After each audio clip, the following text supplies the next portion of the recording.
Pessoal, bom dia a todos, boa tarde no Brasil, bom dia em Portugal. Esse é um evento que a gente está fazendo conjunto com a transmissão simultânea para Brasil e Portugal. É o primeiro de uma série, a gente pretende fazer mais no futuro, e é sobre um tema que eu acho que é bem em voga, né, que toda essa discussão sobre os conflitos de interesse na distribuição de produtos financeiros, sobre a forma como os canais que são usados para distribuição, bancos, corretoras, agentes autônomos e consultores. A gente tem aqui, quer dizer, antes, eu gostaria de agradecer a CFA Society do Brasil, na pessoa principalmente do Flávio Papelbaum, que foi quem efetivamente começou as tratativas para organizar esse evento. Na CFA Society de Portugal, meu agradecimento vai para o Pedro Barata e para o Miguel Rego, que também foram fundamentais na nossa organização aqui e convidaram, né, dois palestrantes de altíssimo nível, que são o Paulo Costa Martins e o Pedro Silveira Assis.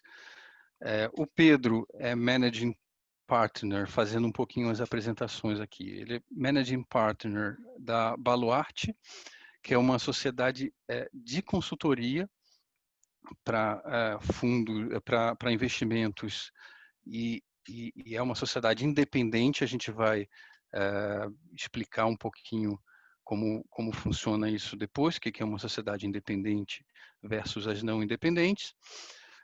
A Baluarte, ela presta serviço de consultoria a clientes de alta renda, de elevado patrimônio, family offices e clientes institucionais portugueses e estrangeiros.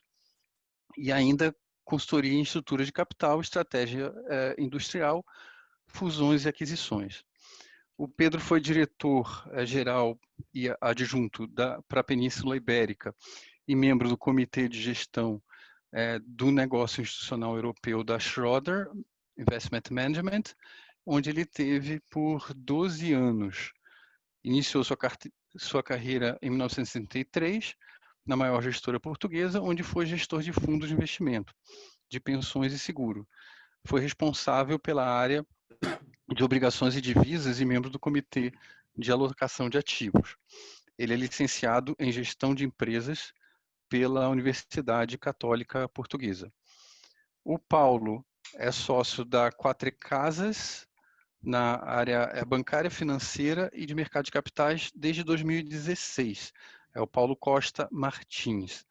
Ele é advogado na empresa Quatro Casas e especialmente militando nas áreas bancária, financeira e de mercado de capitais.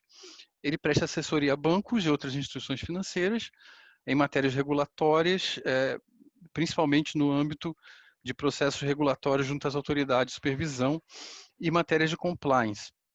São assuntos como MiFID II, anti-money laundering, né, prevenção da lavagem de dinheiro, e PSD2. Assuntos que a gente eventualmente alguns deles permeiam um pouquinho a nossa discussão. Ele é advogado recomendado por diferentes diretórios jurídicos, como a Chambers, o IFLR e Legal 500, na área de banking. Em 2015 foi reconhecido pela prestigiada revista da Iberian Lawyer com o prêmio 40 Under 40, conferido aos 40 melhores advogados com menos de 40 anos de idade na Península Ibérica. Então, ótimo estar com vocês aqui, Pedro e Paulo. E prazer, a gente... Luiz. Um grande prazer. Queria agradecer também a plateia que está chegando. Algumas pessoas ainda estão entrando aí. A gente tem um número recorde de inscritos. E eu gostaria de começar, a ideia aqui é um bate-papo, uma conversa mais informal, né? A gente não vai ter uma apresentação, e eu gostaria de começar primeiro incentivando a plateia a enviar perguntas, né? Vamos participar e mostrar efetivamente que existem dúvidas e assuntos para serem debatidos aí. E numa primeira pergunta, eu faria para o Pedro, para que ele explicasse um pouquinho como foi em Portugal a evolução do processo de distribuição de produtos financeiros, né? A gente sabe que no Brasil a gente tem saído cada vez mais de um cenário de basicamente monopólio dos bancos na parte de distribuição de produtos financeiros e monopólio de um mercado bancário bastante concentrado, para uma diversificação maior dos canais de distribuição. E hoje, quando a gente tem essa diversificação maior, começam a surgir as discussões. Esses canais, eles são capazes de gerenciar adequadamente os eventuais conflitos de interesse e dão transparência ao investidor. Eu acho que é um pouco essas as discussões que permeiam as preocupações no Brasil, e a gente gostaria de saber como essa coisa tem se desenvolvido em Portugal. Muito obrigado, Luís Fernando. Eu quero começar por agradecer à CFA Society Portugal e à CFA Society Brasil o convite para estar aqui hoje, e para mais ainda na companhia do Paulo Costa Martins, por quem eu tenho uma grande estima profissional e uma grande amizade pessoal. Eu diria que muito daquilo que eu vou dizer aqui hoje eu aprendi com o Paulo e, portanto, se alguma dúvida houver, ele é quem poderá depois suplementar. Eu aquilo que diria é o seguinte, em termos de... Eu começaria por fazer um breve enquadramento de onde é que está a consultoria para investimento nos serviços que têm alguma coisa a ver com gestão de património em Portugal. E não deve ser muito diferente com aquilo que existe no Brasil. Existem 3 serviços, essencialmente, que têm a ver com gestão de património, e eles são a simples execução de ordens, a consultoria para investimento e a gestão de carteiras por conta de outra. A simples execução é um serviço transacional. É aquilo que nós podemos, se quisermos usar uma expressão corrente, definir como um faça você mesmo. Aliás, aplicam-se aqui algumas expressões conhecidas, como por exemplo, caveat emptor, que é uma coisa que nos Estados Unidos definia na altura, na década de 90, aqueles novos segmentos de negócio mais arriscados, onde os investidores entravam por sua conta e risco, mas também uma expressão mais corrente que nós utilizamos aqui em Portugal e certamente que no Brasil, que é o se cuide. Ou seja, é preciso ter algum cuidado para utilizar estas ferramentas, sobretudo quando não estão acompanhados os investidores. Isto inclui tudo, inclui as corretoras e mais ainda aquelas online. O fenómeno mais recente de Robinhood, por exemplo, é um caso deste tipo. As plataformas de CFDs, as plataformas que distribuem produtos mais exóticos, como por exemplo Turbo Warrants, mas também inclui, e isto é importante, a execução de ordens nos bancos, seja para que segmento for, seja para o retalho, indiferenciado, seja para private banking. Isto significa que no contexto de um banco, por vezes pode ser confundida com aconselhamento. Eu diria que sem demérito nenhum, e os bancos fazem isto com conhecimento rigoroso das regras que têm que seguir, mas do lado dos clientes, por vezes, há alguma confusão entre uma conversa com um banker, um private banker, em que o banqueiro lhe diga, na minha opinião, qualquer coisa, e aquilo poderia ser um aconselhamento. E, portanto, nesse sentido, sem nenhum demérito para o serviço, mas pode ser visto como um aconselhamento encapotado, que na verdade não é.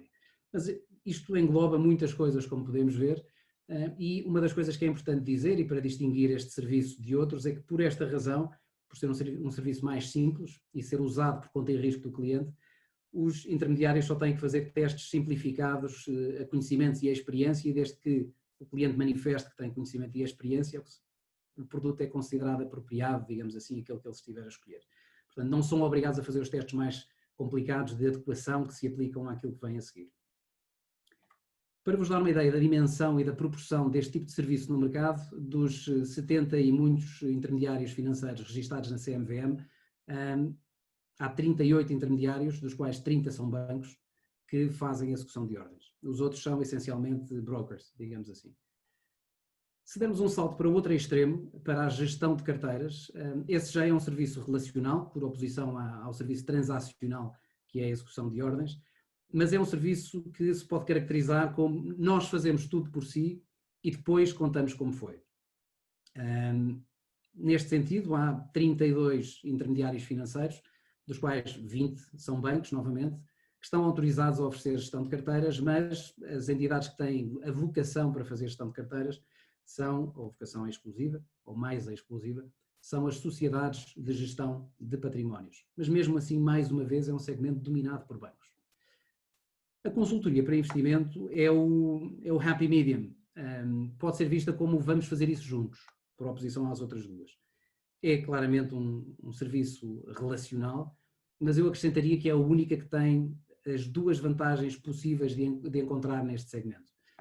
Alia um acompanhamento profissional por parte do consultor a uma capacidade de controlo prévio por parte do cliente. Nada se pode fazer na carteira de um cliente aconselhado que não seja previamente autorizado por si. Isto distingue com importância, para este detalhe, da gestão de carteiras. Também, talvez por isso, este é o serviço para o qual estão registados mais intermediários na CMVM. Dos 75 intermediários registados na CMVM, há 58 que estão autorizados a prestar consultoria para investimento. É de longe o serviço com mais, de todos os serviços financeiros registados na CMVM, aquilo que tem mais instituições autorizadas. Desses 58 intermediários, mais uma vez, 29 são bancos, são 29 dos 37 bancos que praticam consultoria para investimento. Os outros são bancos de investimento, portanto têm outra vocação. Todos os brokers que estão na CMVM têm esse serviço, todas as sociedades gestoras de patrimónios têm esse serviço e, claro, as 16 sociedades de consultoria para investimento, das quais a Baluarte é uma delas, também presta esse serviço de consultoria. Mas aqui é importante distinguir que nem toda a consultoria é independente. Muito poucos intermediários financeiros escolheram dedicar-se a prestar exclusivamente consultoria independente.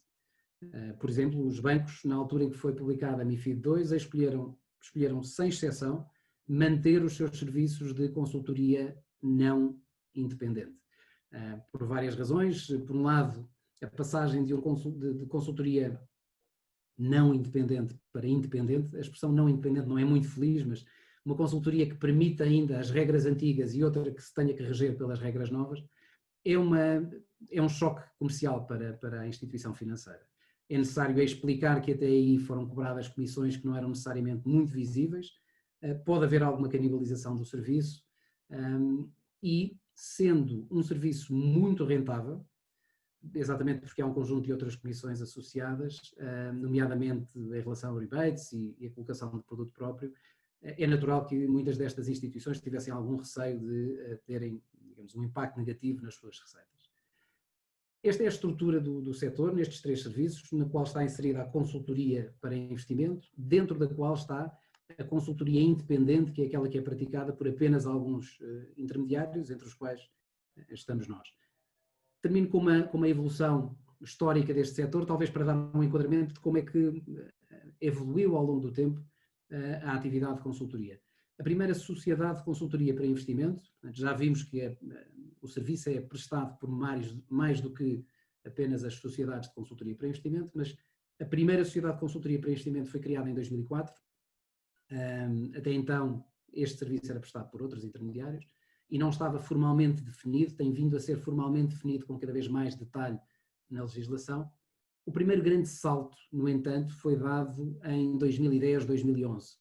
E, se repararmos, isto é imediatamente a seguir à crise de 2008 e há uma relação, no nosso entender, há uma relação entre estes dois fenómenos.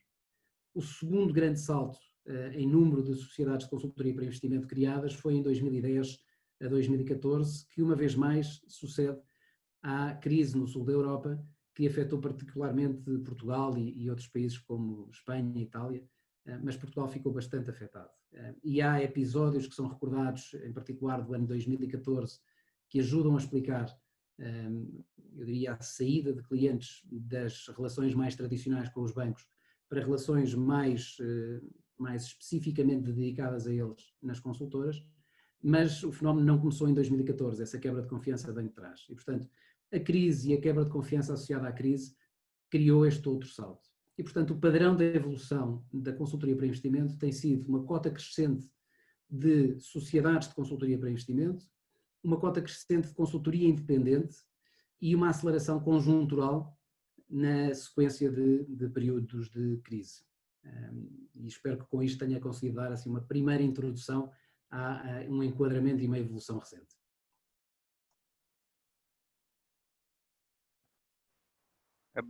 Obrigado, Pedro. Eu queria, talvez, o Paulo possa acrescentar alguma coisa, especificamente essas fronteiras. Essas fronteiras, às vezes, entre os três serviços que você relatou, né? Um serviço de execução pura de ordens, um outro serviço no outro extremo, que é o serviço de gestão, onde há discricionariedade por parte do gestor. E ali no meio, né, a consultoria, que basicamente tem que fazer, digamos, uma proposta de carteira, validar ela junto ao investidor antes de passar para execução. Eu queria lançar um pouco de dúvida aí, junto ao Paulo, sobre se essas fronteiras não são, às vezes, cruzadas e como o regulador de você vê isso. Ou seja, eventualmente, o consultor não age um pouco como o gestor, né, indevidamente, como o regulador fiscaliza isso?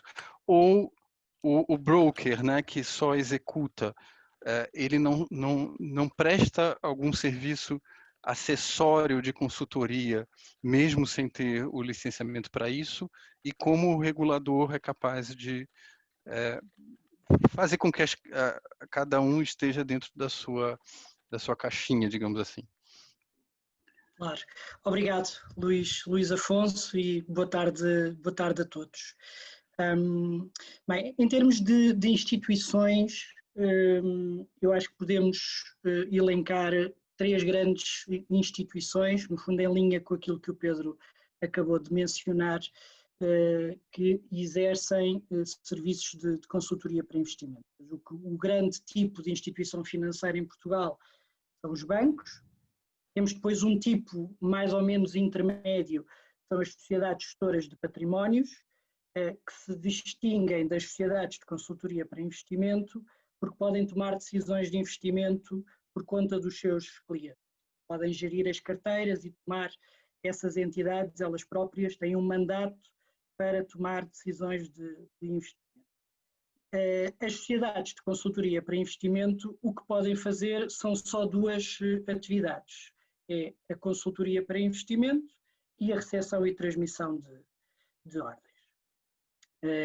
As sociedades de consultoria para investimento, como o Pedro referia, é o tipo de instituição financeira menos regulado em Portugal. Portanto, é um tipo de sociedade que absorve muito poucos recursos, tem um capital social mínimo, por exemplo, de 50 mil euros, é possível constituir uma sociedade de consultoria para investimento numa fase inicial com 2, 3 pessoas, com compliance officer. É uma figura, como o Pedro também referiu, relativamente recente no nosso mercado, aparece quando aparece a MiFID, mas tem tido um sucesso enorme no nosso mercado, no mercado português, exatamente porque permite entrar neste segmento de mercado com um tipo de entidade cujo grau de regulação é bastante inferior à dos bancos, seguramente, e das sociedades gestoras de patrimónios também. A estrutura típica de uma sociedade de consultoria para investimento Portanto, é a relação com o seu cliente, em que a sociedade presta a consultoria para investimento e tipicamente também recebe as ordens desse mesmo cliente e transmite essas ordens depois para execução para uma entidade, um broker, ou que pode ser ou não também uma entidade que tem os ativos depositados do cliente. Portanto, há aqui uma espécie de uma relação tripartida, em que, por um lado, a sociedade de consultoria para investimento, uma relação com o seu cliente, na parte da consultoria e recepção e transmissão de ordens, e depois o cliente, muitas das vezes por referência da própria sociedade de consultoria para investimento, estabelece uma relação com o broker e com o depositário, onde os seus ativos vão estar registados. Depois, lá mais para a frente, eu julgo que podemos detalhar um pouco mais as diferenças entre consultoria para investimento independente e não independente. O Pedro também já tocou um pouco neste assunto. Aqui a distinção muito básica é as sociedades de consultoria para investimento independentes estão proibidas de receber comissões e rebates de terceiras entidades. Para além destas entidades, temos também o que nós designamos em Portugal, são os agentes vinculados, eu julgo que são os equivalentes no Brasil, Luís, corrija-me se estiver enganado, aos agentes autónomos, ou pelo menos são figuras muito, muito parecidas, são pessoas físicas ou sociedades, tipicamente pessoas que já têm um passado na banca privada, e cujos serviços são serviços de promoção, portanto são serviços de angariação de clientes para as instituições financeiras. Atenção, e eu julgo que isso é uma distinção em relação à vossa figura no Brasil, estes agentes vinculados podem prestar também eles serviços de consultoria para investimento.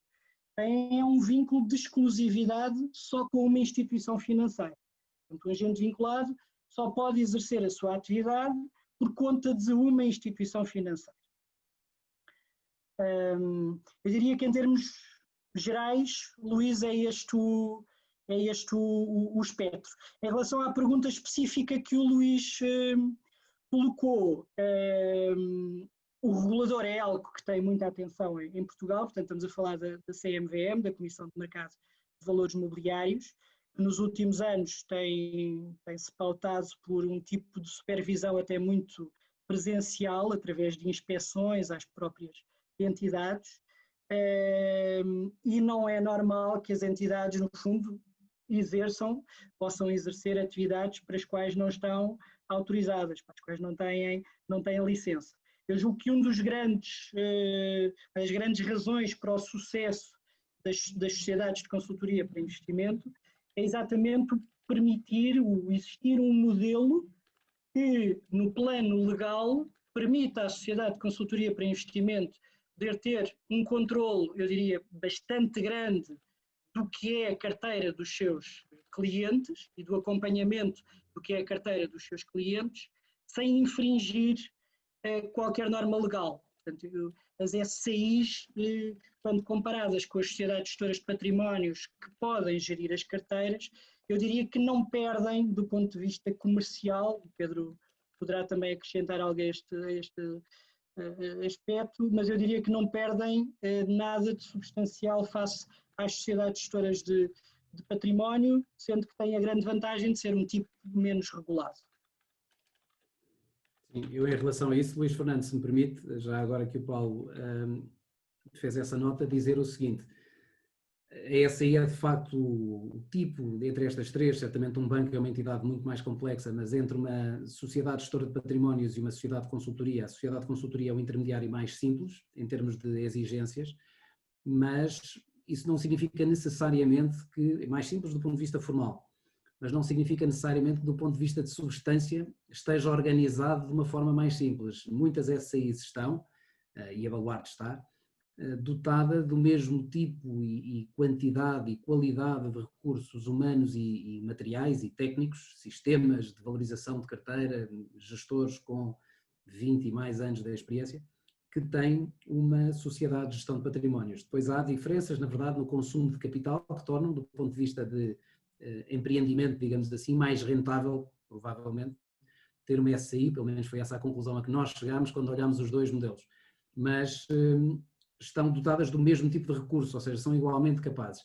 E para ir ao seu ponto da confusão entre duas atividades próximas, eu diria que há de facto a possibilidade de haver confusão, e esse é um dos problemas que os reguladores tentam resolver. Por exemplo, pode haver uma confusão, e é legítimo que um cliente se confunda quanto à natureza do serviço que lhe está a ser prestado. Se estiver numa sala de reunião sofisticadamente decorada, com uma pessoa educadíssima sentada à sua frente, que é o seu private banker, a quem acabou de fazer uma pergunta entre este e aquele investimento, o que é que você acha? E a resposta venha, bom, se me pergunta eu acho este, e o cliente decida investir nesse.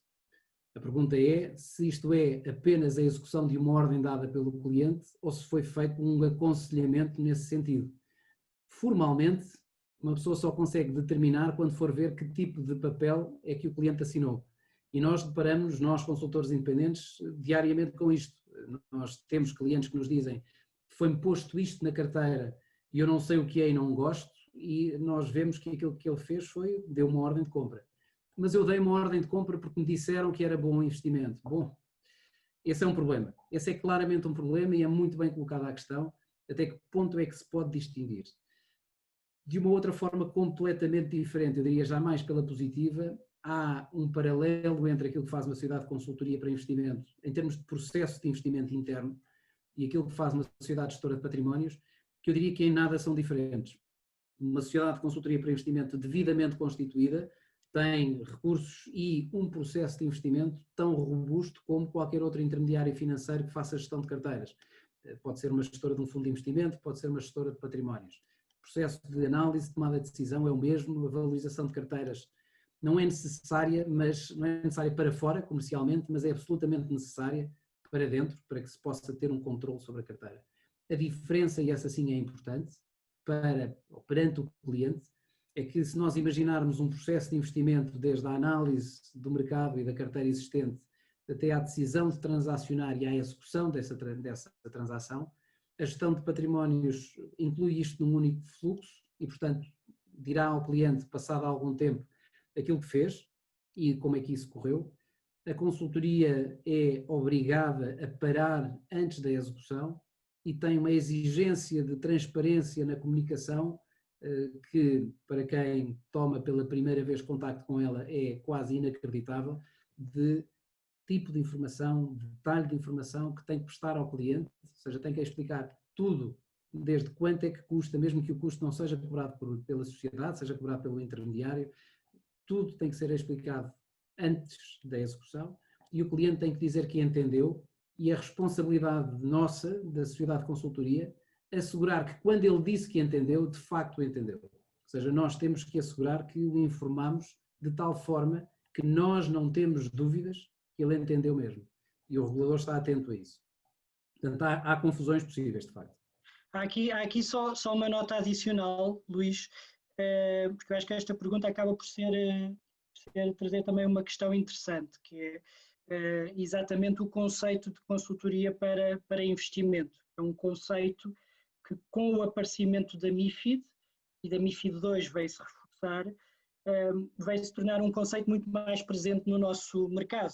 Como o Pedro referia, era muito usual em alguns bancos, os designados aqui em Portugal, os supermercados de fundos, com uma arquitetura mais aberta, quando recebiam um contacto de qualquer cliente, muitas vezes até com recursos, carteiras de valor menos elevado, quando faziam a recomendação de um determinado fundo de investimento para esse cliente, não enquadravam esta recomendação como consultoria para investimento. Ora, isto na verdade é e sempre foi, ao abrigo da lei portuguesa, como uma atividade de consultoria para investimento.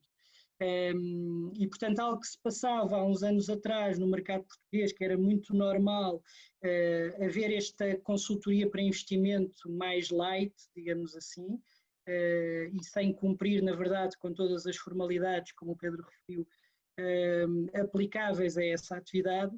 Hoje em dia eu diria que no mercado português esta distinção, ou este conceito de consultoria para investimento está bastante mais presente. E, portanto, mesmo em termos de mercado, os clientes conseguem já percepcionar melhor este conceito de consultoria para investimento e não estão unicamente no cenário de execution only.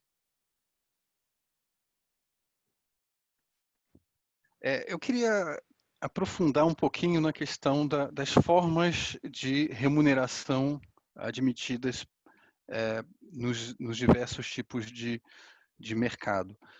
Uma discussão que hoje está muito presente no Brasil, eu diria que no mundo, né, sobre o conflito de interesse existente na distribuição de produtos financeiros, principalmente quando essa distribuição está atrelada a algum tipo de comissão, rebate, né? Aquilo que na Europa às vezes se usa o termo mais geral inducement, né? Para abarcar as diversas formas de remuneração que incentivam diretamente a venda do produto e são focadas em produto, né? Isso contrasta com digamos, aquela remuneração baseada, a gente chama aqui de taxas, né, que são fees, as taxas de administração, que seriam talvez menos conflitantes, mas que também apresentam conflitos. E eu queria que vocês comentassem um pouquinho como essas diversas formas de remuneração são reguladas no mercado português e na verdade, europeu continental, me parece, né? E como elas têm evoluído ao longo do tempo, né, essa mesma regulação e as discussões sobre isso. Não sei se o Pedro talvez possa começar e o Paulo... Ok. O Paulo começa, é ótimo. Começo eu? Ok. Sim, sim. Pronto, então até ao aparecimento da MiFID II, que é algo muito recente no nosso mercado, aquilo que nós tínhamos na nossa regulamentação era não mais do que um mero princípio. O intermediário financeiro queria atuar no melhor interesse do seu cliente e que quaisquer comissões que receba de terceiras entidades devem ter algum tipo de justificação e devem, no fundo, reforçar, melhorar a qualidade do serviço prestado ao cliente. Um dos grandes objetivos da MiFID II foi criar regras muito específicas relativamente aos inducements. Eu diria que talvez seja a grande matéria da MiFID II que tem aplicação em Portugal e em todo o espaço da União Europeia. E essas regras concretizam-se em quê? Concretizam-se numa proibição absoluta na atividade de gestão de carteiras, gestão de portfólios, de recepção de rebate, estritamente proibido. Todos os gestores de carteiras tiveram de redesenhar o seu modelo de negócio de modo a cumprir com esta normativa MiFID II. E, por outro lado, isto aplicado à consultoria para investimento, temos então a distinção entre consultoria para investimento independente e não independente. Portanto, o que é a marca da consultoria para investimento independente é a proibição da sociedade receber rebates de terceiras entidades. Há depois outros aspectos, não sei se vale a pena entrarmos muito em technicalities, mas também só para passar este ponto que também me parece importante, para além da questão dos rebates, uma sociedade de consultoria para investimento independente deve analisar um conjunto vasto de instrumentos financeiros quando emite as suas recomendações, o que tipicamente não acontece, por exemplo, nos bancos, quando emitem essas recomendações para investimento, tendo muito presente aquilo que são os produtos do seu próprio grupo bancário. Razão pela qual, juntamente com a questão dos inducements, os bancos, e eu diria a maioria e os players da consultoria para investimento em Portugal decidiram qualificar-se como consultores para investimento não independentes. Portanto, com a MiFID II ficou, eu diria, bastante mais visível, algo que já existia antes, entidades como a Baluarte, que sempre prestaram o seu serviço numa base totalmente independente, mas pós-MiFID II fica bastante claro para o mercado esta distinção entre as entidades que prestam serviços de consultoria independente e não independente. Eu acredito que acrescentaria, eu julgo que isto pode ser sempre visto pelo prisma da gestão de um conflito de interesses. Aliás, de resto, esse é o maior problema que se quer resolver, e eu julgo que é uma expressão que é utilizada e é transversal a toda a legislação, é utilizada com muita frequência.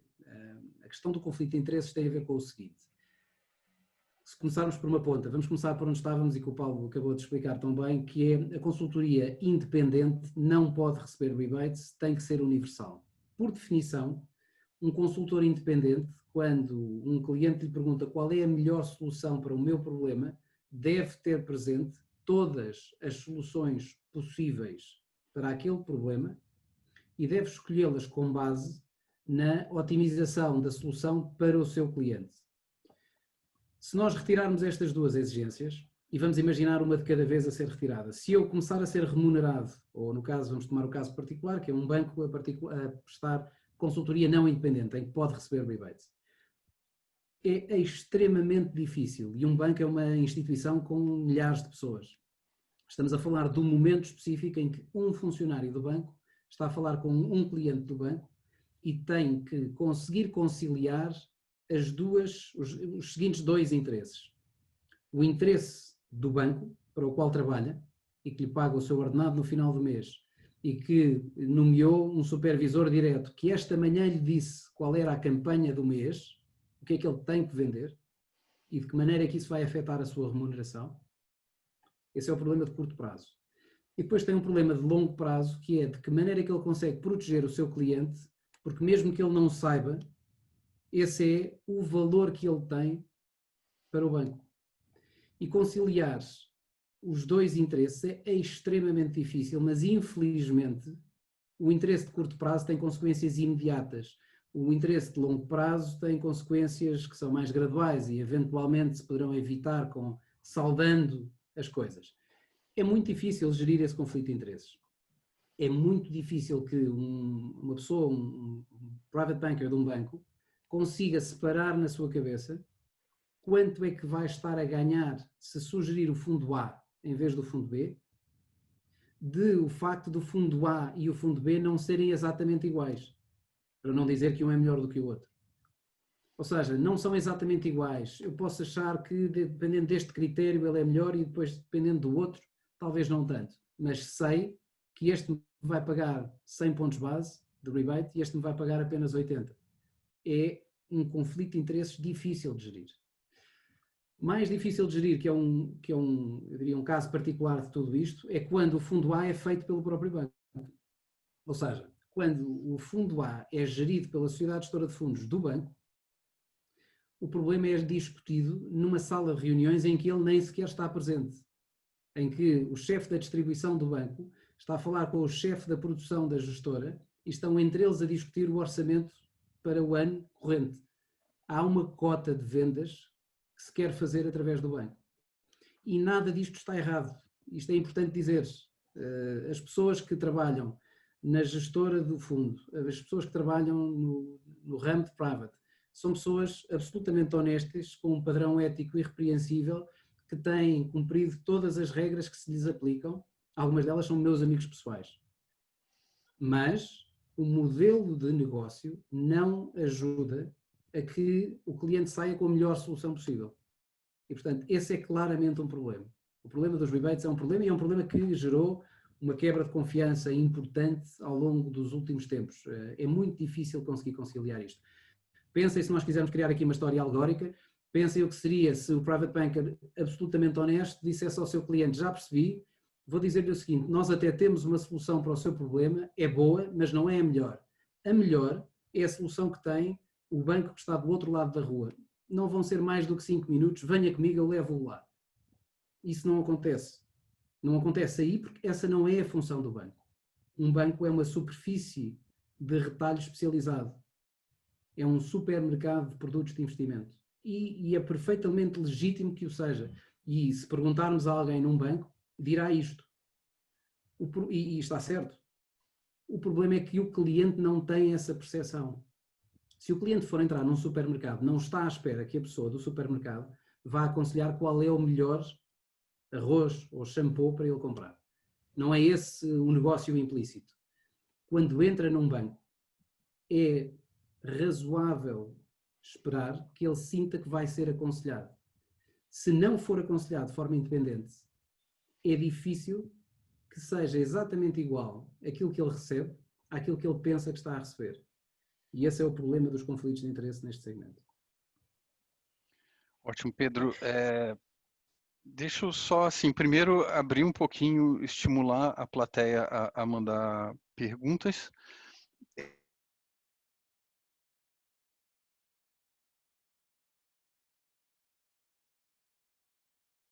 Pelo nosso chat aqui. Eu acho que as discussões que a gente está travando aqui, elas são bem... Não sei se travou a minha transmissão. Elas são bem afins, né? São bem similares às discussões que a gente tem no mercado brasileiro, com as diferenças, é claro, de estrutura regulatória. Uma coisa que eu acho interessante mencionar é que recentemente, que eu digo há 5 ou 6 anos atrás, quando o nosso regulador reviu a regra de gestão de fundos de investimento, ele também proibiu o recebimento de rebates na gestão de fundos, ou seja, no processo de constituição de fund of funds, né, que você fazia vários fundos, mas você tinha uma remuneração nos fundos escolhidos. Mas ele não proibiu o recebimento de rebate no processo de distribuição, porque, e na audiência pública isso está claro, na época o regulador entendeu que essa proibição poderia levar a uma elitização do mercado, ou seja, você ia acabar restringindo o acesso digamos, a canais de distribuição, inclusive independentes dos bancos, se fizesse essa proibição. Nos bancos não, porque os bancos são casas completas, elas acabam tendo os diversos serviços. Elas vão ter gestão, eles vão ter o execution only e eles vão ter a consultoria, mesmo não sendo uma consultoria independente. Mas fora, como estava crescendo muito no Brasil o mercado de distribuição independente via brokers e agentes autônomos, o nosso regulador entendeu, olha, se eu corto o rebate, eu vou prejudicar esse mercado nascente que está levando a competição na indústria e a melhores, na visão do regulador à época, a melhores serviços. Então, eu queria emendar uma pergunta para vocês, que é a seguinte: essa divisão que na Europa, acho que na Inglaterra, ela se tornou até mais de uma forma mais radical, mas esse, vamos chamar assim, entre aspas, combate aos inducements, não pode levar a uma elitização do mercado, e qual a solução que vocês veem para isso? Paulo, não sei se quer começar. Sim, posso fazer aqui só uma breve introdução ao tema. Sim, eu diria que sim, como o Luís diz, e bem, este tema surgiu no início no Reino Unido. Aliás, foi o primeiro país que começou a impor restrições aos inducements, aos rebates, ainda antes do aparecimento da MiFID, e aquilo que se verificou no Reino Unido e depois mais tarde nos países da União Europeia com o aparecimento da MiFID, foi exatamente isso que o Luís acabou de descrever. Ou seja, o obrigar as entidades a redesenharem o seu modelo de negócio, e as entidades que não são capazes de redesenhar esse modelo de negócio, de alguma maneira, saem do mercado, mas do ponto de vista de clientes, ficar claro, do ponto de vista totalmente transparente, que o cliente paga um FII à Sociedade de Consultoria para Investimento, ao consultor para investimento. E este desenho criou aqui uma clara distinção entre clientes de maior património e clientes de menor património, deixando de lado os clientes de menor património, e já podemos discutir de que forma é que as entidades estão a tratar desses clientes. Uma das soluções que, aliás, já é implementada em Portugal por uma instituição é, por exemplo, o Robo Advisor, que permite a prestação de serviços de consultoria para investimento de uma forma mais automatizada, mas que não se poderá equiparar a um serviço tradicional de consultoria para investimento, por exemplo, aquele que a Baluarte presta e outros players no nosso mercado, que cumpre todas as formalidades do início ao fim, e há um acompanhamento do cliente bastante mais próximo. Portanto, aquele exemplo que eu dei há pouco do cliente que entra em contacto com o seu banco para saber qual dos vários fundos de investimento é que ele recomenda, e que ele na altura nem se apercebia muito bem de que aquilo era consultoria para investimento. Portanto, essa realidade já existe há muito tempo, esta distinção entre clientes de diferentes patrimónios. Hoje, como o conceito de consultoria está tão presente, as instituições financeiras tiveram-se que reinventar um pouco, e uma das formas é a do Robo Advisor. Mas passo aqui a palavra ao Pedro. Eu acho que esta questão é essencialmente uma questão de gestão, mais uma vez, de uma rede de distribuição. Ou seja, os bancos estão construídos para fazerem uma de duas coisas, ou fazerem duas coisas. Terem uma unidade de produção de produtos, passa a redundância, que depois têm que vender. Portanto, criam-nos, há um estudo de mercado certamente, mas têm-nos em estoque e têm que os vender. E têm uma plataforma de distribuição que, sendo usada para vender os produtos do banco, é usada também para vender os produtos de terceiros. As margens são calculadas de maneira ligeiramente diferente, mas são igualmente margens de distribuição. Posto isto, se nós retirássemos de repente os rebates a toda a indústria, essa distribuição deixava de poder existir. Isso era o equivalente, fazendo um paralelo que não é de mérito nenhum para a indústria financeira, mas é uma imagem talvez mais viva daquilo que é uma rede de distribuição. Se nós chegássemos a um supermercado e obrigássemos a vender a Coca-Cola ao preço que a comprou, não conseguiriam ganhar dinheiro. E a alternativa para equiparar, cobrar um FII à entrada do supermercado para eu poder comprar Coca-Cola ao preço de custo, talvez não fosse uma coisa que resultasse. E os bancos optaram por não o fazer. Eu julgo que não há nenhuma medida que se possa adotar. Regular um mercado é algo extremamente difícil. Isto é quase uma verdade que se define a si própria. Mas não há nenhuma legislação que não tenha as suas consequências negativas, no caso, que não tenha os seus efeitos secundários. Os rebates podem continuar... Diga. Não. Desculpa, eu estou... Uhum. Os rebates podem continuar a existir desde que seja transparente o efeito que têm para o cliente. Nós lidamos com isso todos os dias. Aqui falamos na primeira pessoa, digamos assim, porque nós vemos esse problema todos os dias. Nós somos os loucos, entre aspas, que decidimos em 2014 a explicar na primeira reunião com o cliente, sim, mas vai ter que nos pagar. E a reação era, mas eu nunca paguei por isso. Eu tenho esse serviço grátis. Em qualquer banco, em qualquer sítio, eu consigo ter esse serviço grátis. Eu não percebo porque é que aqui tenho que pagar. E nós temos uma resposta para isso. E as pessoas, ao fim de uma reunião de meia hora, ficavam um misto de agradecidas e de muito assustadas, porque finalmente percebiam quanto é que estavam a pagar. Costuma dizer-se na brincadeira, quando se está a falar destes assuntos, uma coisa que dizem os australianos com alguma frequência, que é: ver uma aranha é assustador. Deixar de ver a aranha é muito assustador, porque a pessoa aí já não sabe onde ela está.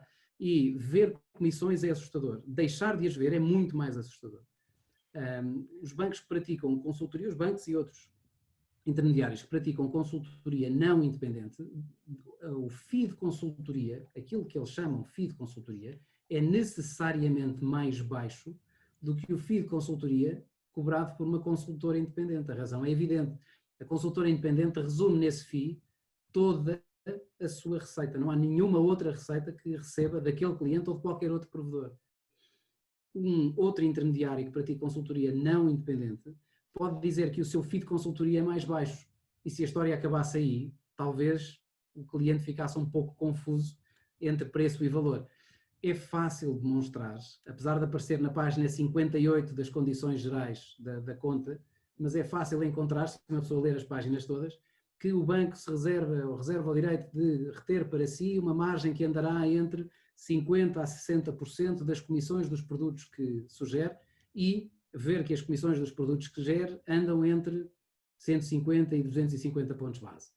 Metade ou 60% disso, somada à comissão de consultoria explícita, é muito superior à comissão de consultoria independente. E a isso ainda acresce os custos de execução que normalmente são integrados, que é um outro aspecto da independência que não discutimos ainda, mas que muito brevemente funciona assim. Se eu quiser recorrer ao private banking de um banco, eu vou ter a minha conta de custódia de valores nesse banco, o serviço de gestão de carteiras desse banco e a execução de ordens desse banco. Esse banco pode ser o melhor banco de custódia e não ser o melhor gestor, pode ser o melhor broker e não ser bom a gerir nem a fazer custódia, ou qualquer outra combinação possível. Por que razão é que um cliente não pode escolher um banco para fazer a custódia dos seus títulos?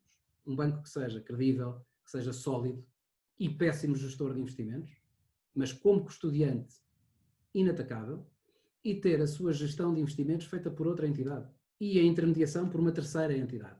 Esta desagregação das funções é tremendamente importante.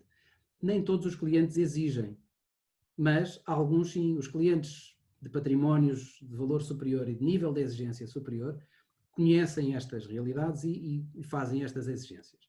E a consultoria independente permite desagregar tudo isso. Nós não somos um banco, nós não abrimos contas, os nossos clientes não abrem contas connosco, os nossos clientes abrem contas em bancos. O que nós fazemos é gerir o dinheiro que eles lá têm. Que impacto é que isto tem na organização do mercado? Para terminar, há necessariamente uma segmentação. A RDR, que o Paulo referia há pouco, em 2010 no Reino Unido, criou um fenómeno que ficou conhecido como a orfandade de aconselhamento. A certa altura, houve pessoas que deixaram de ter aconselhamento, porque o aconselhamento foi obrigatoriamente tornado independente, não é rentável estar a aconselhar alguém para investir, não é rentável com esta alocação de recursos, para investir 1000 euros, e portanto essas pessoas deixaram de ter acesso ao serviço.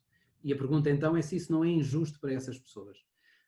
De certa forma poderia ser, mas também essas pessoas provavelmente não necessitam de ter a sofisticação de gestão de uma consultoria independente.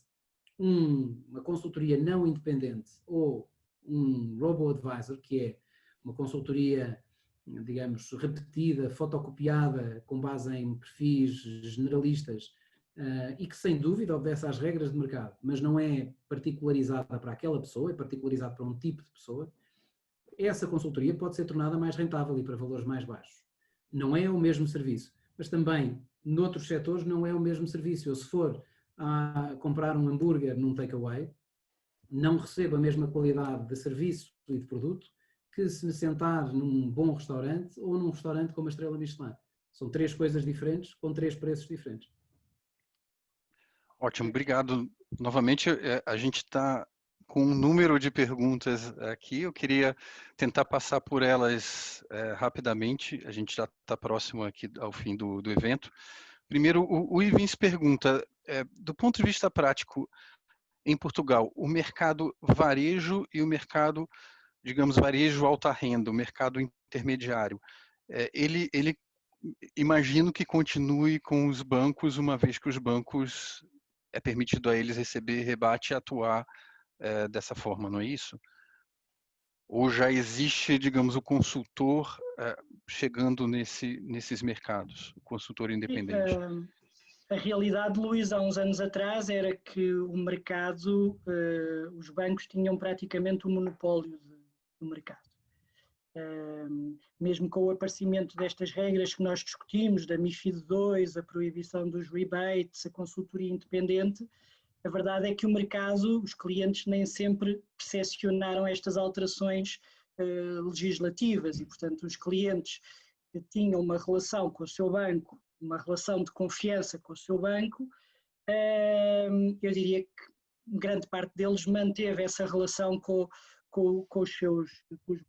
Nos últimos anos têm aparecido novas entidades, novos players no mercado e sociedades de consultoria para investimento independentes, de que a Baluarte é um excelente exemplo, e têm vindo a ganhar mercado e cota de mercado aos bancos. Aliás, eu queria só dizer uma coisa muito, muito rapidamente, que eu acho que acaba por dar um pano de fundo daquilo que está a passar em Portugal e de alguma maneira na Europa, que é o desaparecimento do conceito de banco universal. Ou seja, há uns anos atrás os bancos tipicamente prestavam todo o tipo de serviços aos seus clientes. Depósito, crédito, banca de investimento, serviços de pagamento.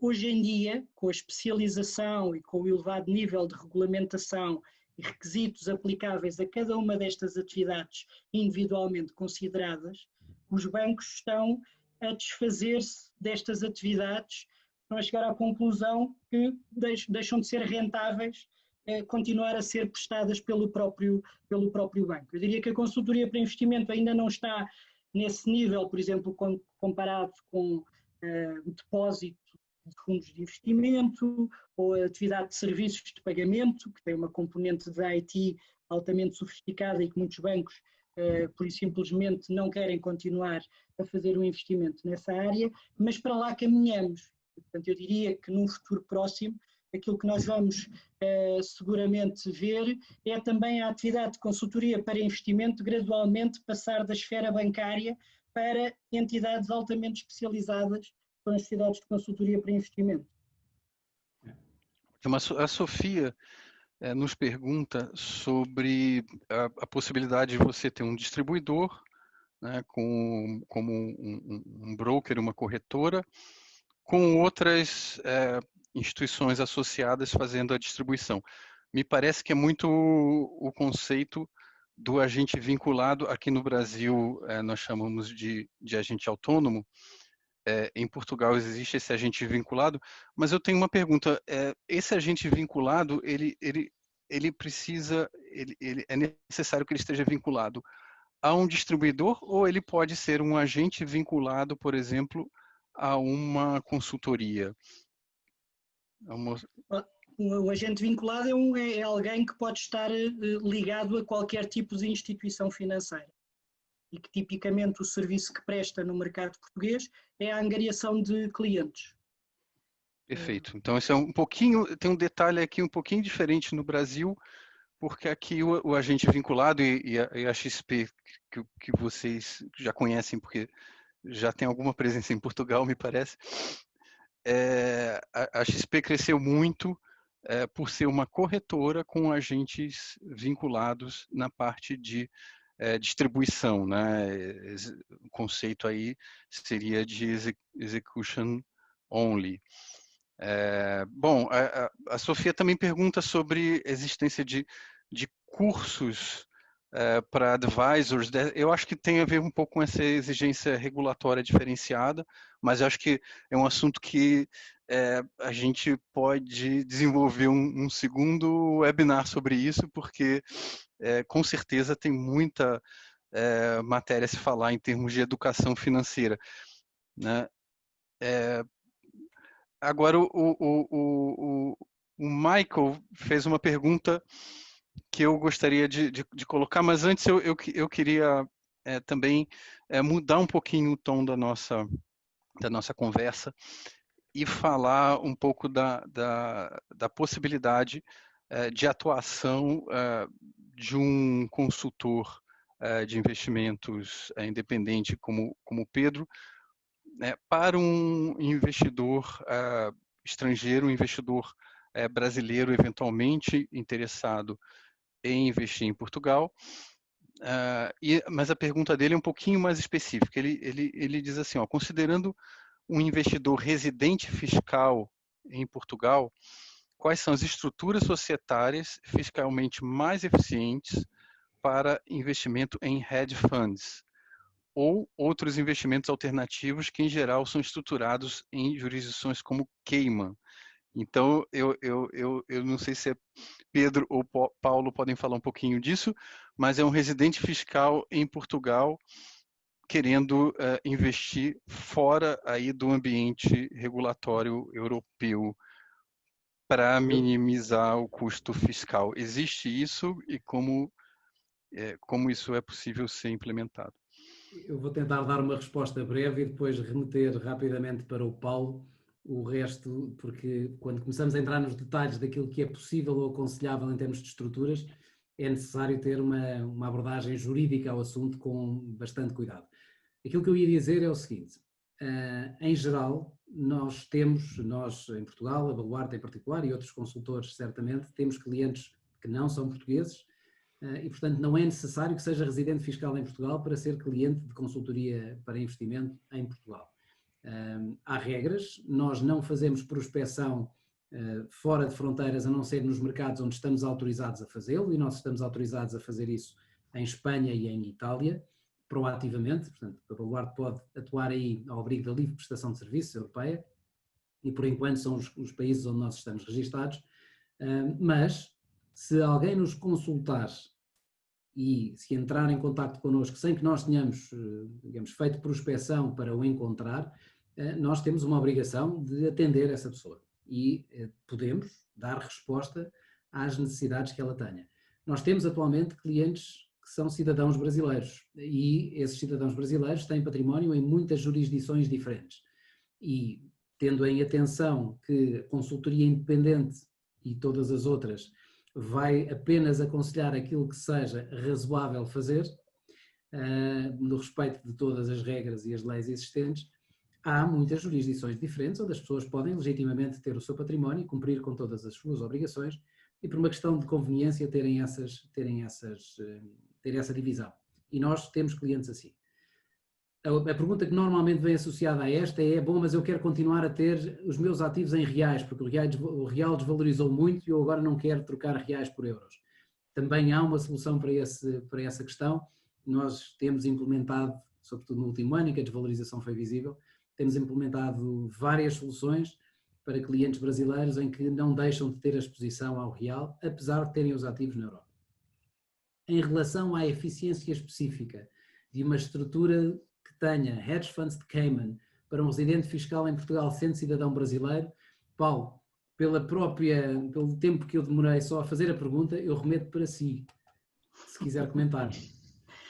Não, o que é que eu posso dizer em relação a essa questão? Portanto, como regra, nos dias de hoje, tudo o que são estruturas offshore, do ponto de vista fiscal, não são aconselháveis, isto é, do ponto de vista de tributação, tudo o que são jurisdições que estejam na blacklist têm tipicamente uma tributação superior, portanto aquilo que nós temos verificado nos últimos anos é a passagem dessas estruturas offshore para jurisdições, para países na União Europeia com regimes fiscais interessantes. Estou a pensar fundamentalmente em 3, Luxemburgo, Irlanda e Malta, sendo que estas 3 jurisdições, e eu diria em particular Luxemburgo, é preciso haver algum volume para que faça sentido, ou seja, qualquer uma destas jurisdições, mas mais o Luxemburgo, tem um conjunto de custos fixos muito elevado. Há vários providers que têm de ser contratados e, portanto, só a partir de um determinado montante é que faz sentido pensarmos em estruturas nestes países. Razão pela qual eu diria que estruturas de dimensão média, pequena, média, têm estado sediadas em Portugal, mesmo em Portugal. Há uma figura, sem entrar em grandes detalhes, que é do Fundo de Capital de Risco, tem tido um boom fantástico nos últimos anos e que tem sido utilizado para diversas finalidades, desde logo o Golden Visa, que é algo que tem tido bastante sucesso também na jurisdição brasileira. No fundo é um processo de obtenção de um visto de residência em Portugal, e que permite, no fundo, a um investidor estrangeiro com um investimento relativamente reduzido, de 250 mil euros em unidades de participação do fundo de capital de risco, obter o Golden Visa. Além de que toda a estrutura do fundo de capital de risco é muito pouco regulada, a sociedade gestora também é uma figura muito, muito pouco regulada, o que explica também muito o sucesso desta figura em Portugal. Há depois outros regimes, Luís, mas não sei se valerá a pena entrar muito neles, como o do residente não habitual, que também tem um conjunto de taxas de imposto bastante interessantes para investidores estrangeiros.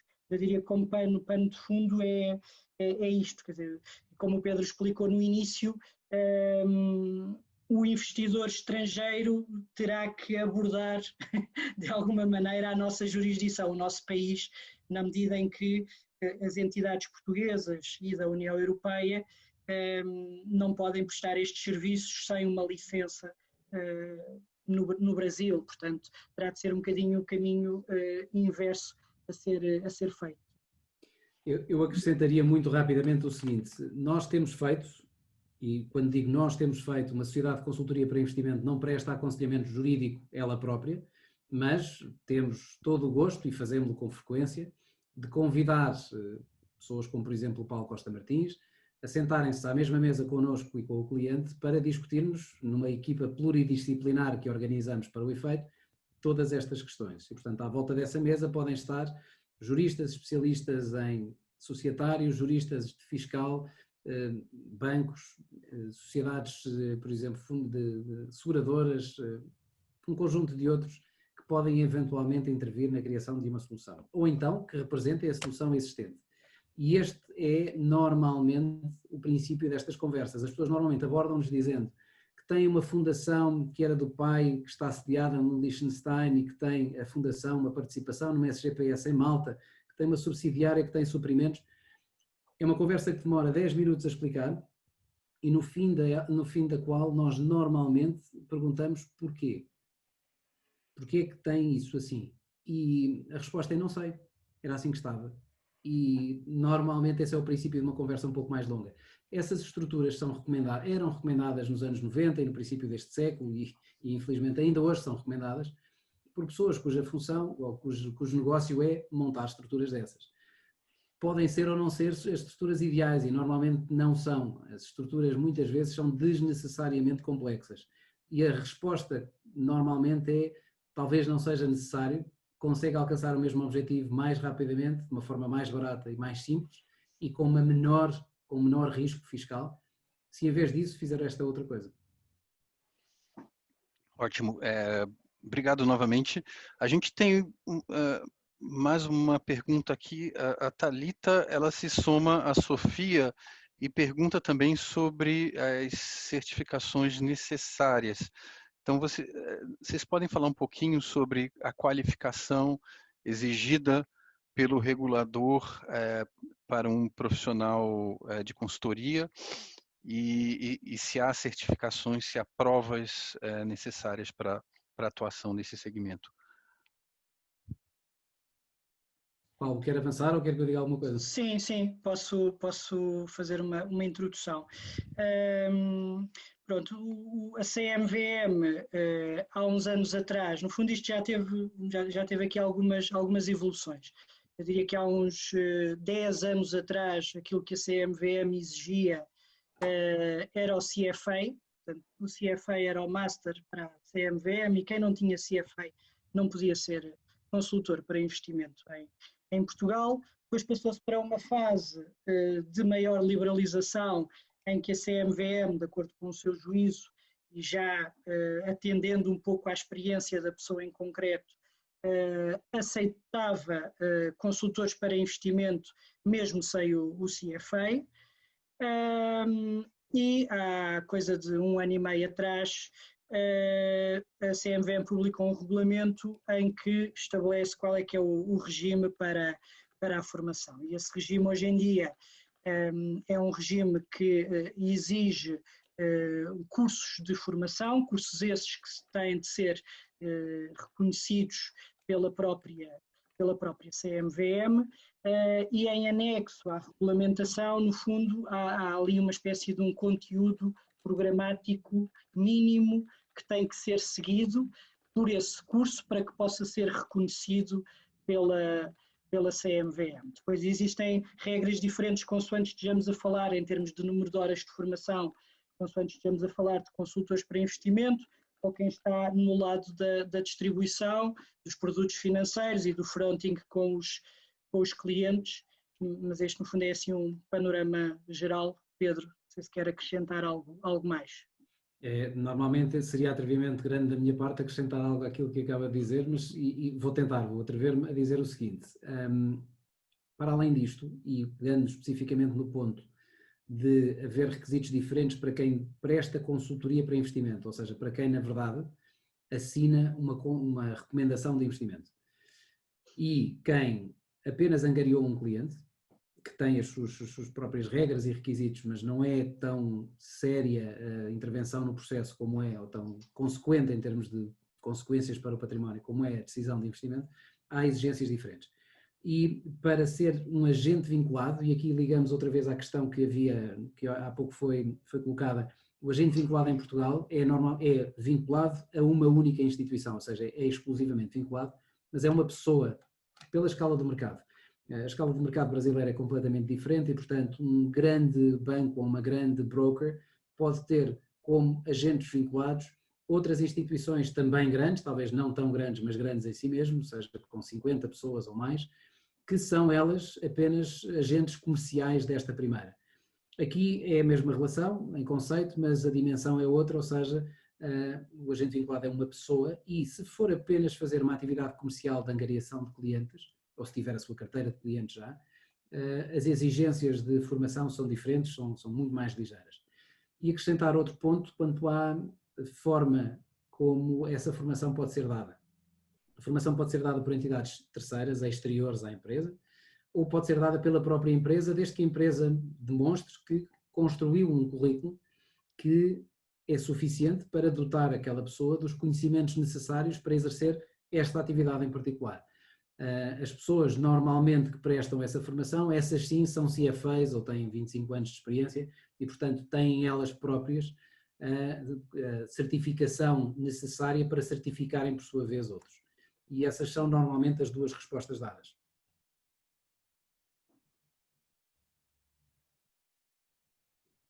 Ótimo, muito obrigado. Eu tenho algumas curiosidades minhas.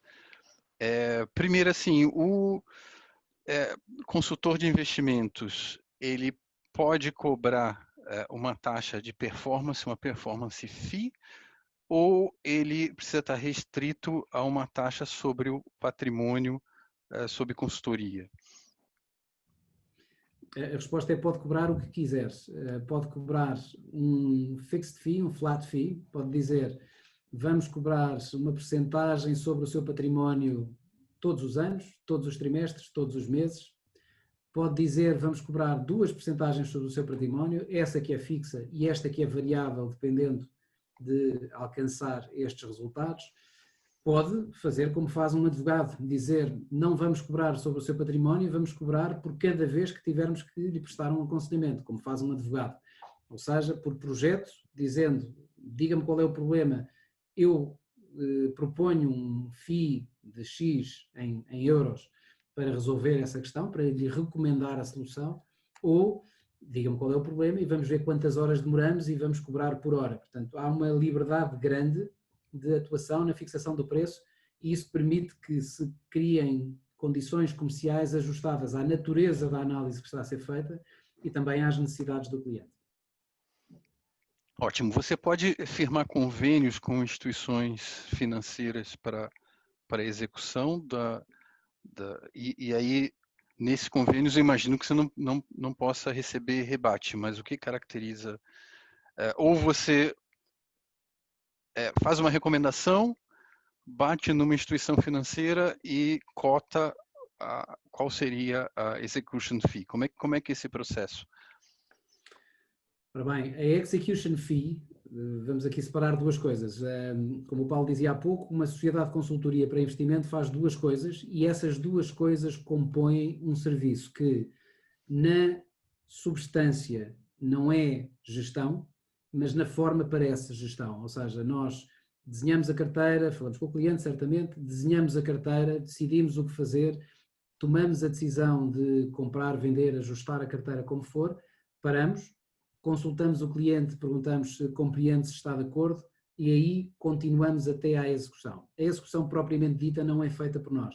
Nós o que fazemos é transmitir as ordens que decorrem do que nós dissemos que devia ser feito e transmitimos a um intermediário financeiro que esteja autorizado a fazer a execução das ordens. Esse intermediário pode ser escolhido por nós e nós temos que demonstrar que o escolhemos com base em critérios de melhor execução, ou pode ser determinado pelo cliente. O cliente pode dizer, excelente, execute ali, naquele broker ou naquele banco. E são ordens do cliente, isso é a chamada execução dirigida. É o que o cliente quer fazer, nós uma vez mais não estamos a tomar decisões por ele, só estamos a transmitir as ordens que ele nos dá. E, portanto, transmitiremos a quem ele nos diga. Mas se nós quisermos sugerir, ou se quisermos fazer execução, ou sugerir inclusivamente a execução, somos obrigados a ter uma análise prévia e a relatar posteriormente em relatório anual publicado, as exigências são grandes, qual é que é o critério que nós utilizamos para decidir que aquela execução é a melhor e que resultado é que nós obtivemos na prática dessa execução. Nesse sentido, é perfeitamente possível, legítimo e de resto prática corrente que os intermediários financeiros, as sociedades de consultoria para investimento, façam uma investigação prévia do mercado e vejam quais são as melhores condições que os bancos praticam. E os bancos não praticam as mesmas condições para fazer 10 milhões de euros de transações do que praticam para fazer 100 mil. E, portanto, nesse sentido, há tabelas que os bancos têm para intermediários financeiros que possam atuar, se quiser, como grossistas neste sentido. Têm acesso a um pricing, têm acesso não para eles, mas sim para os seus clientes, a um pricing mais vantajoso. Mas você pode concentrar em uma instituição, caso você ache vantajoso do ponto de vista da construção do relacionamento? A pergunta como está colocada, a resposta é sim. Se a pergunta fosse você deve fazer, não. Tá. Seria necessário demonstrar que de todas as instituições no mundo, essa é a melhor e com uma grande distância para a segunda, para que se justifique que tudo seja feito por essa instituição. Você tem uma obrigação permanente de melhor execução. Sim. Ok. Uma outra pergunta que surge do Rafael. Um consultor, ele pode obter uma segunda licença de gestor, ele pode ter 2 licenças, ou ele pode se associar a uma gestora, e aí principalmente para atender determinado tipo de cliente de alta renda. No Brasil existe a prática de clientes de alta renda de terem fundos que a gente chama aqui fundos exclusivos, são fundos dedicados àquele cliente. Existe isso em Portugal e também, se é possível, uma associação desse tipo com uma gestora. Bem, há aí várias perguntas ao mesmo tempo, Paulo. Então eu respondo a umas e depois o Pedro responderá a outras. Pronto, em Portugal, o termos fundos para determinados clientes, sim, isso é uma estrutura que é utilizada muito nos family offices. Existem vários, quer em Portugal, quer noutras jurisdições, por exemplo, Luxemburgo. Há uma estrutura que tem vindo a ser muito utilizada em Portugal nos últimos tempos, que é interessante do ponto de vista fiscal, que é do Unit, que é uma estrutura, basicamente é um contrato de seguro, que tem um conjunto de ativos pedidos pelo cliente, mas que ficarão por baixo desse contrato de seguro. E esse contrato de seguro está linkado à performance desses ativos subjacentes, normalmente através de um fundo de investimento.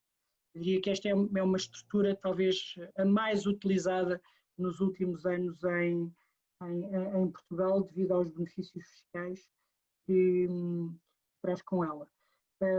A outra pergunta, sim, não é muito usual, ou seja, não é muito usual nós termos um consultor e um gestor, até porque, como discutimos antes, é possível hoje em dia, através da licença da consultoria para investimento, dar resposta, e uma muito boa resposta, a clientes de gestão, e portanto não é muito usual, mas em abstrato sim seria possível, Luís. Eu vou arriscar completar, tentando interpretar, e se calhar vou estar enganado, mas interpretar a pergunta como a seguinte: se é possível que um consultor em Portugal, ou uma entidade em Portugal, de alguma forma distribua os produtos geridos por uma gestora brasileira e, eventualmente, alongando o raciocínio, a clientes dessa gestora brasileira que estejam presentes em Portugal. Imaginando que era essa a pergunta, pode não ser, a resposta é possível, sim. Dentro de consultoria independente não é, porque isso significaria canalizar, ou seja, a resposta à pergunta de qual é o melhor fundo do mundo seria sempre o melhor fundo do mundo é o fundo dessa gestora, portanto isso não é independente, isso é consultoria dependente e portanto teria, ou não independente, e o consultor teria que dizer: eu só aconselho, ou aconselho principalmente, fundos dessa gestora, portanto sacrifica a sua independência para poder ter essa relação. É possível dentro destas limitações. Aquilo que não é possível para uma sociedade de consultoria para investimento, mas pode ser possível para outros intermediários financeiros em Portugal, é a sociedade de consultoria para investimento ser efetivamente um angariador de negócio, ou seja, ser um distribuidor, sem ser um consultor, ser um distribuidor de fundos de investimento de terceiros, ser remunerado por distribuir aqueles fundos de investimento. É uma distinção subtil, que talvez não valha a pena fazer agora aqui, mas que significaria ser um representante, digamos assim, dessas gestoras de alguma forma, um representante comercial, e isso já não é tão possível. O Rafael esclareceu que a pergunta dele nasce do fato de que o consultor no Brasil não pode ter um mandato discricionário. Me parece que em Portugal é a mesma coisa. Mas como aqui a consultoria ela na verdade menos desenvolvida, eu acho que uma dúvida que talvez esteja na cabeça de todo mundo é como se formaliza, né? Você vai fazer uma proposta de carteira para o investidor. Como se formaliza, digamos, o aceite do investidor? Isso é necessário a assinatura de uma papelada pelo investidor, ou ele pode fazer uma assinatura eletrônica? Como é esse processo na prática? Tem que ser, normalmente, as recomendações de investimento são reduzidas a escrito e são assinadas. Essa é a situação base, digamos, standard. Se a assinatura é presencial ou eletrónica, e hoje em dia existem vários mecanismos para identificar que a pessoa de facto esteve na presença daquele papel e o aprovou. E aqui eu abro um parênteses para dizer que estamos em 2021 e a tecnologia de assinar com uma caneta sobre um papel é uma tecnologia que tem alguns milhares de anos e, portanto, já entretanto há outras soluções e é estranho que em alguns contextos se continue a exigir caneta sobre papel. Mas, por exemplo, há recepção de ordens telefónicas, por exemplo, em que, desde que haja um registro, uma gravação da aceitação, esse problema fica ultrapassado. Portanto, em relação à forma, eu julgo que há outras formas mais expeditas, sem prejuízo que depois, mais tarde, numa questão de formalização, os documentos possam ser assinados também ou não. Mas há várias formas para contornar isso. Voltando atrás muito rapidamente à questão do fundo, que me deixou curioso, há uma outra possibilidade para a pergunta que estava a ser colocada. Por exemplo, vamos imaginar que um investidor brasileiro quer criar um fundo em Portugal especializado para si. Um consultor de investimento não pode gerir esse fundo, mas um consultor de investimento pode, em conjunto com o cliente, neste caso seria o cliente a contratar, e esse processo seria acompanhado pelo consultor, pode contratar uma sociedade gestora de um fundo que seja o fundo dedicado que ele quer, ou pode criar um fundo autogerido, dentro dos modelos que o Paulo discutiu há pouco, e o consultor de investimento, a sociedade de consultoria, ser consultora dessa estrutura, desse fundo. Ou seja, a sociedade de consultoria prestaria consultoria ao gestor do fundo ou a um fundo autogerido. E isso é perfeitamente possível e, de resto, é implementado hoje em dia. É uma das soluções que existem. Perfeito, mais uma estrutura interessante aí na nossa discussão. Eu acho que se a gente continuar, vamos ficar a tarde inteira discutindo as diversas formas de,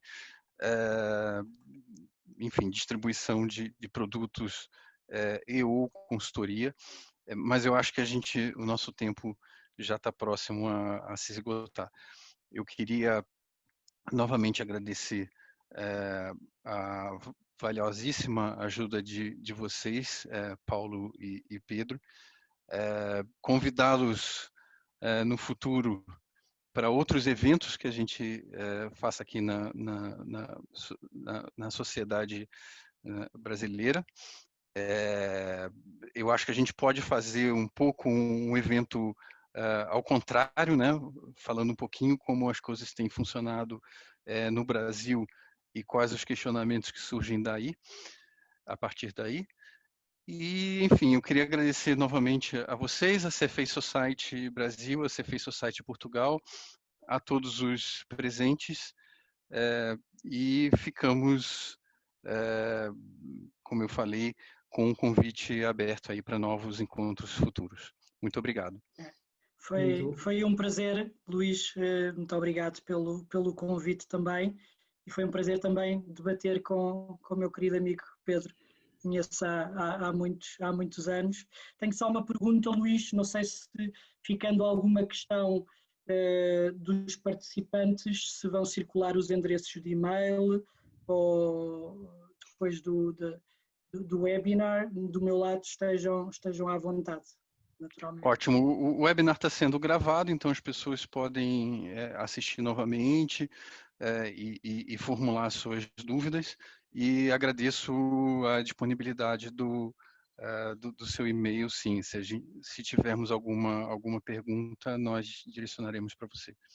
Igualmente, Luís Fernando, os meus agradecimentos a si, pessoalmente, pela moderação, a simpatia na moderação e também o controle aqui rigoroso das coisas, e também à CFA Society Portugal e à CFA Society Brasil e a todos aqueles que estiveram aqui presentes connosco hoje. Muito obrigado a todos por terem estado connosco, muito obrigado pelas perguntas que colocaram, todas muito interessantes, e junto-me ao Paulo a dizer que estejam à vontade para utilizar o nosso endereço de e-mail, o meu pessoal, da empresa, para quaisquer questões adicionais que queiram ver esclarecidas. E, uma vez mais, Paulo, muito obrigado. É sempre um prazer participar nestes eventos consigo. Muito obrigado novamente, então, e boa tarde a todos. Adeus, boa tarde. Obrigado. Deus.